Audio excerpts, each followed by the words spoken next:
दोस्तों स्वागत है आपका एक और नई वीडियो में। दोस्तों आज हम पढ़ने वाले हैं गोदली भाग 2 के पाठ संख्या 5 नागरी लिपि। दोस्तों ये एक निबंध है जिसके लेखक गुणाकर मूले हैं, तो हम इनका परिचय इनके मुंह से ही सुनते हैं। मेरा पूरा नाम गुणाकर मूले है। मेरा जन्म 1935 ईस्वी में महाराष्ट्र के अमरावती जिले में हुआ था।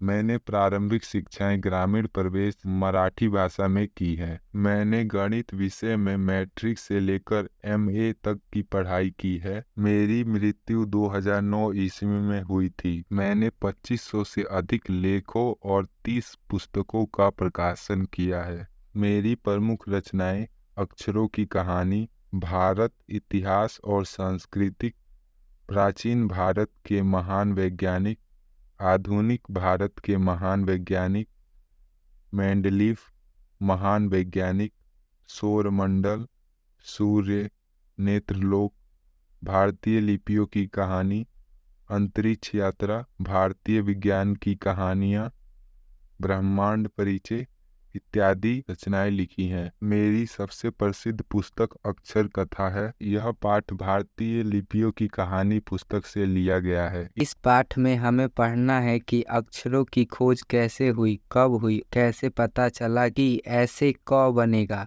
ऐसे अ बनेगा। 200 साल पहले हिंदी के टाइपराइटर बने, अ से स तक, जिसमें कुल 52 वर्ण थे, जिसके बनने के बाद इसमें स्थिरता आई और हमें पता चला कि इसे क पढ़ना है, इसे छ पढ़ना है।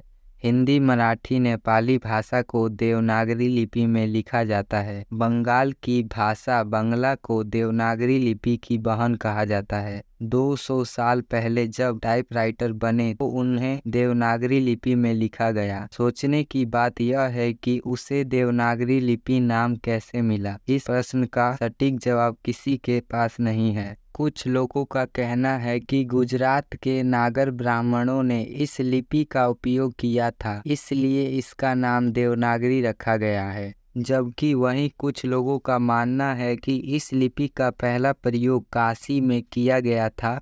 काशी के पंडितों ने इस लिपि का पहला प्रयोग किया था और वह देव की नगरी है, इसलिए इसे देवनागरी लिपि कहा जाता है। कुछ लोगों का मानना यह है कि पाताड़ितकम नामक ग्रंथ में लिखा है कि 200 साल पहले पटना को नगर कहा जाता था और इसी लिपि का पहला प्रयोग पाटलिपुत्र में ही हुआ है, इसलिए इसका नाम देवनागरी लिपि रखा गया है। तमिल, मलयालम, तेलुगु, कन्नड़ भाषाओं को बरही लिपि में लिखा जाता है। देवनागरी लिपि के प्रारंभिक लेख दक्षिण भारत में मिले हैं। दक्षिण भारत में देवनागरी लिपि को नंदी नागरी कहते हैं। कोंकण के शिलालेख, राष्ट्रकूट, विजयनगर के शासकों का लेख, यह सभी नंदी लिपि में लिखे गए हैं। 11वीं शताब्दी के सिक्कों पर नागरी लिपि देखने को मिलती है। इस्लामी शासकों ने भी सिक्कों पर नागरी लिपि का उपयोग किया था। 12वीं शताब्दी में सिक्कों पर वीर के लस से लिखा हुआ है। अकबर ने सिक्कों पर राम सीता की आकृति बनवाई थी। उत्तर भारत में नागरी लिपि को देवनागरी लिपि कहते हैं।